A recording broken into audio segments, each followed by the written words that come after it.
Singkatnya, Chen Er pulang ke Gunung Zhu sambil berakting kalau saat ini ia telah diserang oleh sekte iblis, dan Zi telah terbunuh di sana. Di lain tempat, Zheng sangat terkejut melihat Yu Er yang ia kira adalah Xiao Yu, istrinya Ding Dali. Yu Er bersikeras kalau ia bukanlah Xiao Yu. Ding Dali lalu menyeretnya pergi dari sana.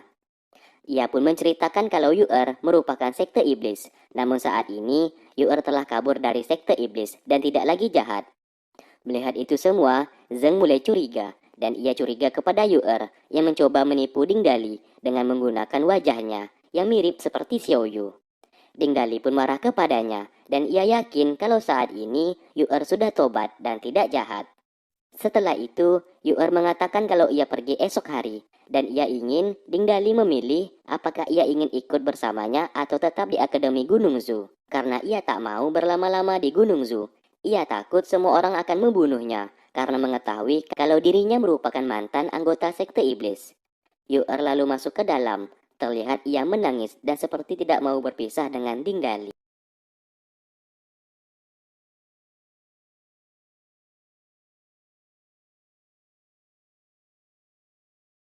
Terlihat, murid Akademi Gunung Zhu mendapatkan informasi kalau saat ini ada wanita dari sekte iblis yang berada di belakang gunung.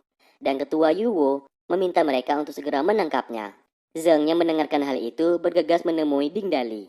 Di sana ia melihat Ding Dali yang berencana pergi dengan Yu Er. Sesaat ia memberikan sebuah tas kepadanya yang berisikan obat tidur. Ding Dali yang menciumnya seketika menjadi tertidur. Zheng sengaja melakukan itu supaya Ding Dali tidak terkena masalah lagi. Sementara itu, Yu Er yang hendak pergi masih menunggu Ding Dali yang belum kunjung tiba. Tak lama kemudian, murid Akademi Gunung Zhu telah mengepungnya. Yu Er mengatakan ia tak memiliki niat jahat. Ia datang ke Gunung Zhu cuma ingin bertemu dengan Ding Dali dan ia tak ada urusan dengan mereka semua. Namun para murid tidak memperdulikan omongannya dan tetap saja menyerang Yu Er.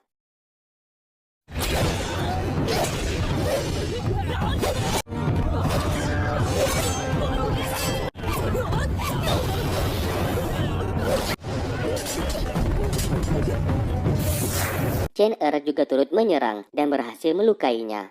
Saat ini, Yu Er tidak bisa menggunakan tenaga dalamnya karena tenaga dalamnya masih dikunci oleh guru Miaoyi.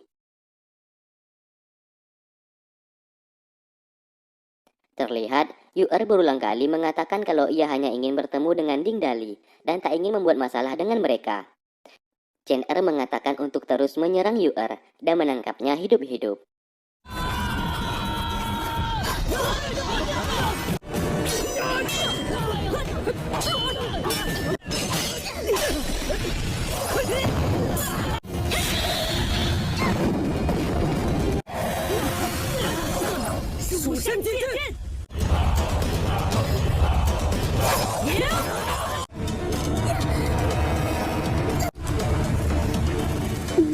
Yu Er akhirnya terpojok dan hendak dibunuh.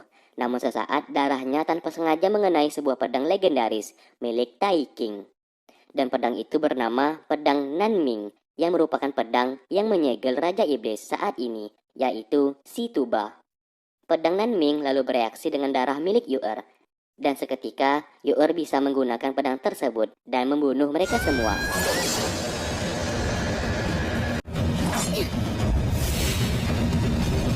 Sementara itu, Ding Dali yang terikat mencoba kabur dari sana dan membuat Zheng menjadi pingsan.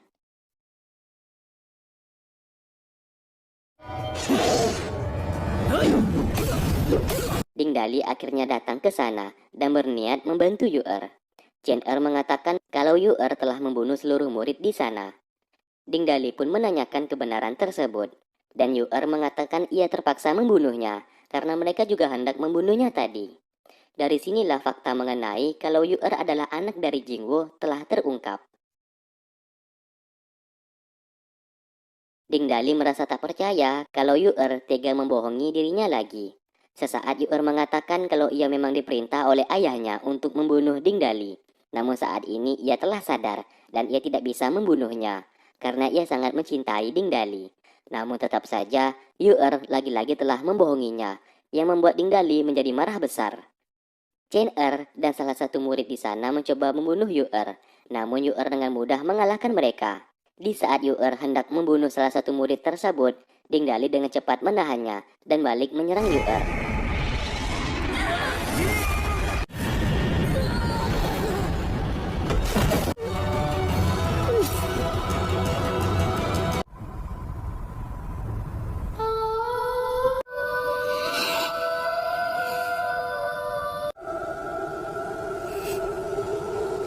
Kini Ding Dali sudah tidak mau lagi percaya dengannya. Hal tersebut membuat Yu merasa bersedih, karena berkat Ding Dali selama ini, ia sedikit demi sedikit mulai bisa melupakan niat jahatnya. Lukman pun datang ke sana dan membawa Yu untuk kabur.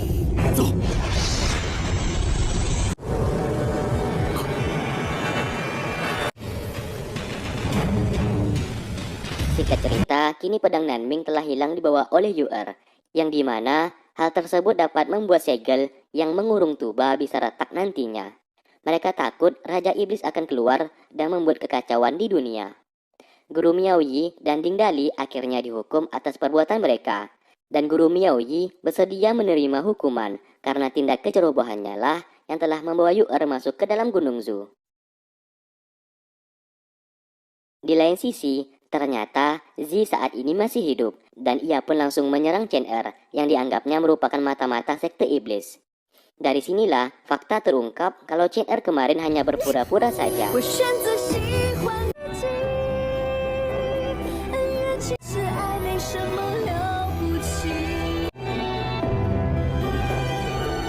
Ia pun menceritakan kalau kemarin di saat ia latihan, ia tak sengaja melukai sebuah burung merpati. Di sana ia lihat burung itu membawa sebuah surat, dan terlihat surat itu dari seorang mata-mata dari Gunung Zu yang hendak diberikan kepada sekte iblis. Karena penasaran, Chen mencoba menyelidiki siapa mata-mata tersebut, namun hingga sampai sekarang ia belum menemukan orangnya. Maka dari itu ia sengaja berpura-pura sebagai mata-mata sekte iblis di depan Mawar, supaya ia bisa menyelamatkan Zi. Ia juga sengaja melesetkan serangannya kepada Zi dan membuatnya jatuh ke jurang, supaya Zi bisa selamat. Tidak hanya itu, Chen juga berpura-pura terluka di hadapan Yun kemarin, sambil memberikan sebuah surat kepada Yun, dan memberikan kode kalau ada anggota sekte iblis yang sedang mengintai dirinya. Yun membaca isi surat tersebut, yang menyuruhnya untuk menolong Zi secepatnya. Guru Xiaoru dengan cepat pergi ke lokasi, dan menolong Zi. Dan semuanya itu merupakan rencana Chen dan ia mengatakan kalau dirinya bukanlah seorang mata-mata.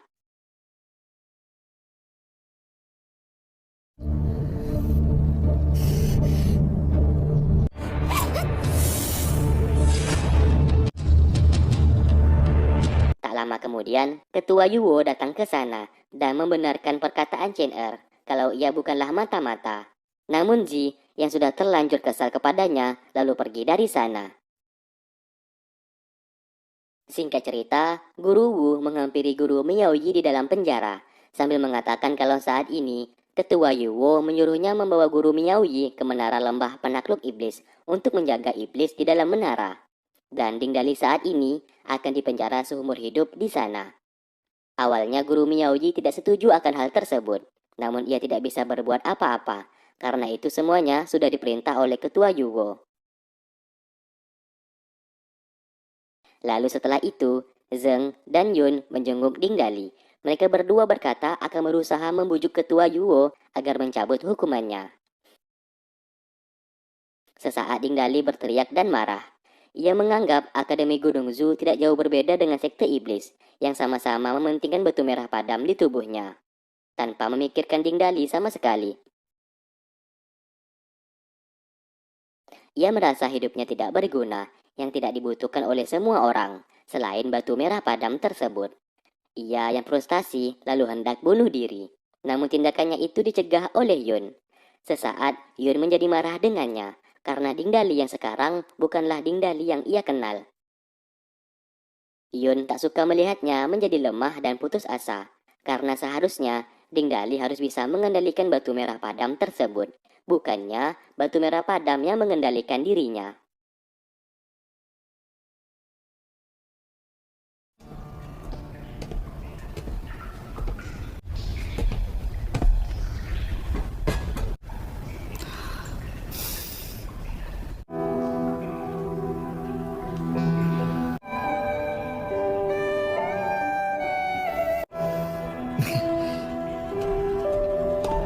istana sekte iblis, Jingwo marah besar kepada Yu'er yang lagi-lagi telah gagal mengambil batu merah padam di tubuh Dingdali.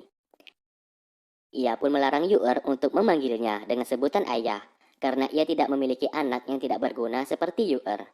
Sesaat Jingwo mengatakan kalau Yu'er hanyalah sebuah pion catur yang kini sudah tidak berguna lagi. Dan mulai sekarang, Yu'er dilarang untuk keluar dari istana sekte iblis. Yu'er hanya bisa menangis karena ayahnya sendiri seperti tidak menganggapnya sebagai anak dan justru menganggapnya sebagai budak yang harus menuruti niat jahat dari sang ayah. Ia bersedih karena selama ia hidup, ia sama sekali tidak pernah mendapatkan kasih sayang dari seorang ayah. Singkat cerita, ketua Yuwo mengumpulkan Chen Er, Zi, Yun, dan Zeng. Karena saat ini, pedang Nanming sudah hilang, maka dari itu penjara yang menyegel Raja Iblis akan melemah. Demi keamanan dunia, saat ini mereka diperintahkan untuk mencari ketiga pedang yang tersebar di seluruh dunia. Dan pedang itu bernama pedang Kingsu, pedang Ziying, dan pedang Shenmu, yang dimana pedang tersebut nantinya bisa dijadikan alat untuk menyegel penjara Raja Iblis. Misi pun telah diberikan, dan mereka berempat bersiap-siap untuk turun gunung. Sebelum pergi, Yun sempat berpamitan dengan Dingdali, sambil bercerita kalau ia akan berusaha membuat Dingdali keluar dari penjara tersebut, dan membujuk ketua Yuwo agar meringankan hukumannya. Tidak hanya itu, ia juga menyatakan cintanya kepada Dingdali, dan berkata ia sudah menyukai Dingdali sejak pertama kali bertemu. Dan setelah itu, ia pun pergi dari sana, tanpa Yun sadari kalau orang yang ia ajak bicara adalah sebuah kayu, dan Dingdali sudah tidak berada di penjara tersebut. Singkatnya, mereka berempat saat ini telah turun gunung. Sesaat ketua Yuwo menghampiri mereka, dan ia mengatakan memiliki kejutan, yang ternyata Dingdali juga berada di sana. Ketua Yuwo telah memutuskan untuk menyuruh Dingdali ikut bersama mereka, dan semuanya ini berkat Yun, yang sudah selalu membujuknya untuk meringankan hukuman Dingdali. Sesaat, Dingdali berterima kasih kepada Yun, yang selalu saja membantunya setiap ada masalah. Yun menjadi tersipu malu setelah didekati oleh Dingdali. Ketua Yuwo menjelaskan alasan ia melepaskan Dingdali karena kemarin Dingdali sudah berjanji tidak akan menyerah dengan batu merah padam, dan saat ini ia akan berusaha mengendalikan batu tersebut agar ia tidak lagi terhasut oleh kekuatan iblis. Dingdali bertekad akan mengendalikan batu merah padam demi keselamatan dunia. Mendengarkan hal itu, ketua Yuwo merasa sangat senang.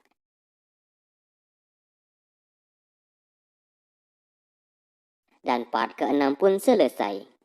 Oke, terima kasih buat kalian yang sudah stay tune terus di channel ini dan menunggu video-video yang aku upload. Sampai berjumpa di part berikutnya. Wassalamualaikum warahmatullahi wabarakatuh.